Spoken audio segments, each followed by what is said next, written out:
বাংলাদেশের জনগণ নির্বাচনের মাধ্যমে মুক্তি চায়, এমনটাই জানিয়েছেন বিএনপির স্থায়ী কমিটির সদস্য আমির খসরু মাহমুদ চৌধুরী। আজ সকালে crime reporters association of Bangladesh crab মিলনায়তনে আগামী উন্নত জাতি গঠনে দিক নির্দেশনামূলক সুপারিশ শীর্ষক এক আলোচনা সভার প্রধান অতিথির বক্তব্যে তিনি এইসব কথা বলেন।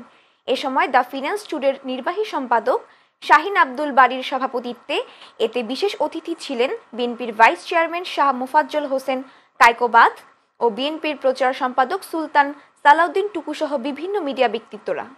জনগণের সমর্থন ব্যতীত, জনগণের ব্যাকিং ছাড়া কোনো সরকার কাজ করতে পারে না।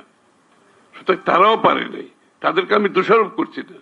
এই জন্য মানুষ এখন নির্বাচনের মাধ্যমে মুক্তি চায়।